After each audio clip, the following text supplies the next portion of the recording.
Olá, alunos! Eu me chamo Paulo Mário e estou aqui direto do Centro Educacional de Mídias do Acre para mais uma aula de História.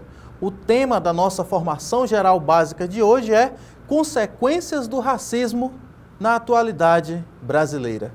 Esse tema é importante porque ele mexe com um preconceito que está enraizado na nossa sociedade desde o período da colonização.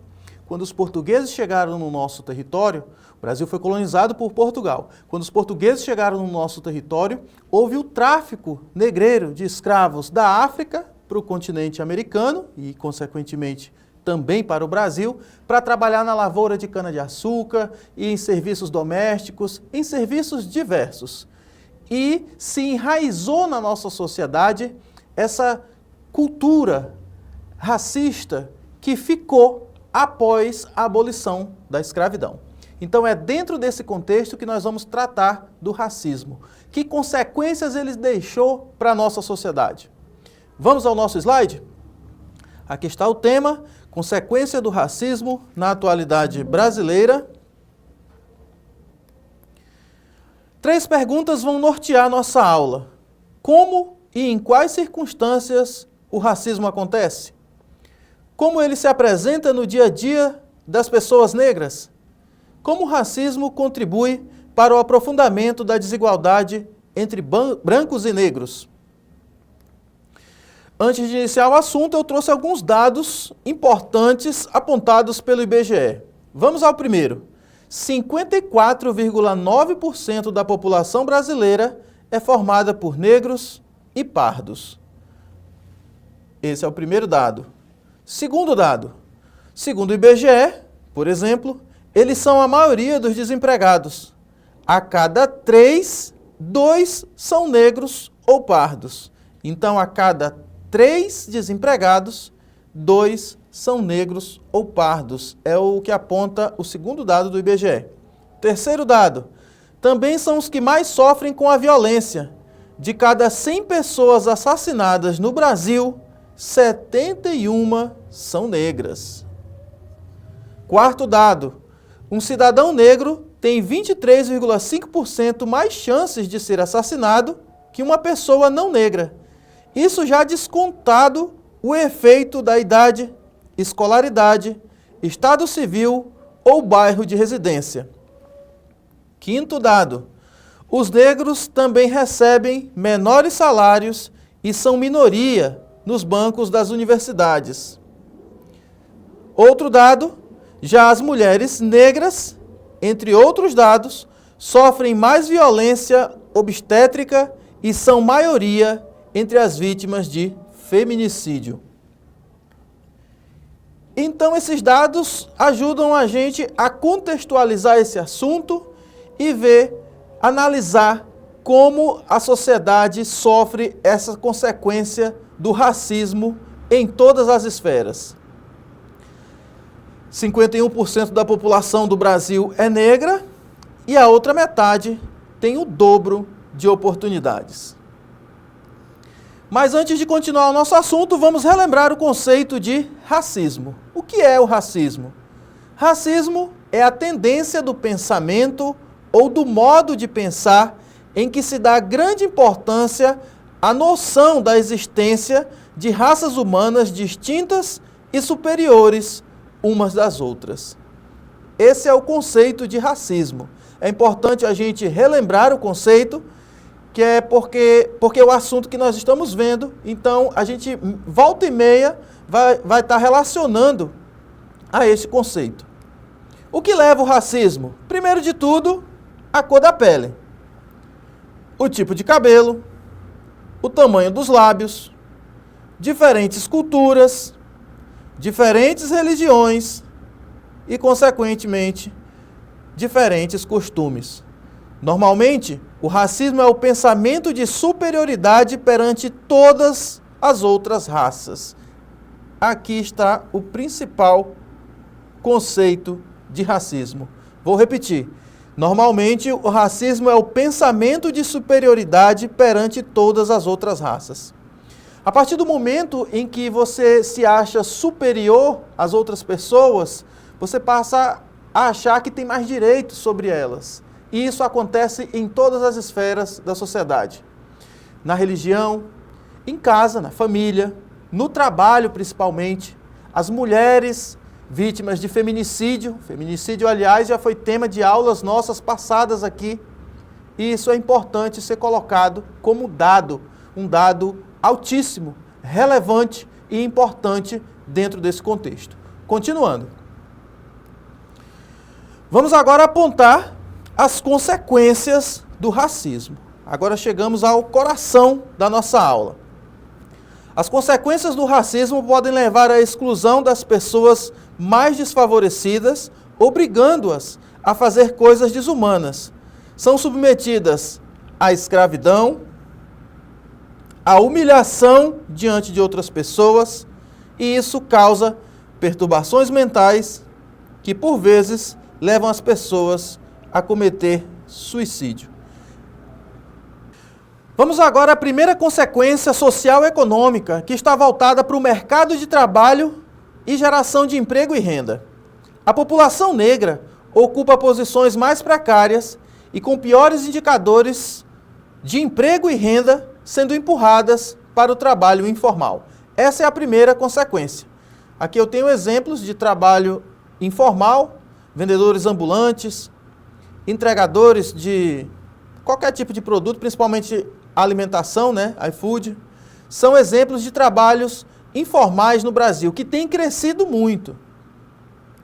A segunda consequência é uma consequência na área da educação. Há menos acesso à educação de qualidade, impactando o desenvolvimento e as oportunidades de carreira. Outra consequência que nós temos na área social é a questão da moradia. Pessoas negras são empurradas para moradias precárias, com piores condições de habitação e acesso a bens e serviços básicos. E aqui nós temos duas imagens que retratam essa precariedade do local onde os negros moram. A favela e uma imagem antiga da época do Brasil colonial, Brasil colônia, as senzalas. Quando os portugueses chegaram no nosso território, no território brasileiro, eles começaram a trazer as pessoas negras da África para trabalhar na lavoura de cana-de-açúcar no Brasil. As condições de moradia do negro na sociedade brasileira, na sociedade colonial brasileira, era precária. Aonde que eles moravam? Na senzala. Como que era uma senzala? Era um galpão aberto, não tinha divisão de cômodos, não tinha nenhum tipo de repartição, não tinha nenhum tipo de utensílio para o escravo utilizar. A maioria dormia em redes ou no chão. Então as condições de moradia, de vida dos escravos eram precárias. E depois que a escravidão foi abolida, o Brasil comprou um problema para si, um problema social e econômico. Essas pessoas, os escravos, eles pertenciam a um dono. Quando eles foram libertos, para onde que eles foram? Para onde que eles iriam? Eles não tinham educação, muitos deles não sabiam assinar o próprio nome, não eram alfabetizados, não tinham moradia, nunca receberam salário, porque eram escravos, nenhum tipo de remuneração, não tinham conta no banco, não eram cidadãos. Eram pessoas que estavam vivendo à margem da sociedade. Para onde que eles foram? No Rio de Janeiro, vou usar como exemplo o estado do Rio de Janeiro, mas todos os estados do litoral têm essa realidade. Tem o quê? A praia. O rico, o branco, ficou na praia, na beira do mar. Um apartamento na beira da praia atualmente é muito caro. Depois da praia, geograficamente falando, o que tem no Rio de Janeiro, por exemplo? O morro. Foi lá no morro que os negros foram afastados da praia e construíram sua moradia. Assim surgiram as favelas no Brasil. Então, quando a gente fala de problema de moradia no Brasil, ele está enraizado desde essa época. É preciso fazer essa reflexão. Primeiro a senzala, agora as favelas. Continuando. Consequências na área da saúde. Saúde física. A população negra tem piores indicadores de saúde incluindo taxas mais altas de mortalidade materna, menor acesso a exames pré-natais e maior incidência de doenças infectocontagiosas. Outra consequência na área da saúde é a violência obstétrica. Mulheres negras são as principais vítimas de violência obstétrica, caracterizada por um tratamento desumano e pela apropriação de seus processos reprodutivos. Outra consequência é o estresse crônico. Lidar com o racismo sistêmico e a discriminação cotidiana atua como um potente ativador de respostas de estresse no cérebro, com efeitos negativos no aprendizado, comportamento e na saúde física e mental. Outra consequência é na área psicológica. Identidade e autoestima. O racismo afeta a construção da identidade, levando a baixa autoestima, o sentimento de inferioridade e a negação da própria história e cultura. Outra consequência na área psicológica é a saúde mental. Vítimas de racismo podem desenvolver depressão, agressividade e outros desvios comportamentais, além de dificuldades de aprendizagem. Para concluir a nossa aula, eu gostaria de dizer que o racismo estrutural presente em todas as esferas da vida perpetua todas essas desvantagens estudadas hoje na nossa aula e acaba limitando o desenvolvimento humano e impedindo a construção de uma sociedade democrática e equitativa para todos. Eu convido vocês agora a resolver duas questões que eu trouxe sobre esse assunto. Eu vou deixar para fazer uma conclusão após as nossas questões, tá? Hoje vai ser um pouquinho diferente. A primeira questão diz o seguinte. Questão de número 1. A análise por cor ou raça para o último ano disponível mostra que regionalmente a situação da população preta ou parda também é mais vulnerável do que a da branca. Ainda sobre esses dados do IBGE de 2017, o IBGE, gente, é o Instituto Brasileiro de Geografia e Estatística, demonstra que a população branca tem maior participação no mercado formal de trabalho, 68,6%, com carteira assinada, em relação à população negra, que é formada por 54,6%. Os dados levantados pelo IBGE estão associados a quê? Letra A, ao equilíbrio estrutural de poder. Letra B, a intolerância cultural. Letra C, a discriminação territorial. Letra D, a desigualdade étnico-racial. Ou letra E, a desigualdade de gênero. Então, baseada na nossa estatística, segundo o IBGE, os dados levantados pelo IBGE estão associados a quê? Vou deixar um tempinho aí para vocês pensarem. A desigualdade de gênero a gente já elimina, né, gente? Porque nós não estamos falando de desigualdade entre homens e mulheres. Nós estamos falando de desigualdade de raça, étnico-racial. Então, o nosso gabarito é a letra D. Questão de número 1, letra D. A questão de número 2 diz o seguinte: é um fenômeno enraizado na sociedade, presente nas suas estruturas e instituições, que resulta em desvantagens e privilégios para grupos raciais específicos. No Brasil, ele manifesta-se na vida diária através de práticas, hábitos e normas que, de forma consciente ou inconsciente, produzem e reproduzem a desigualdade racial, beneficiando a população branca e prejudicando pessoas negras e indígenas. Esse conceito refere-se a letra A, racismo étnico. Letra B, racismo institucional. Letra C, racismo social. Letra D, racismo informal. Ou letra E, racismo estrutural? Muita gente pode confundir, já que nós estamos falando de raça, podemos estar nos referindo ao racismo étnico.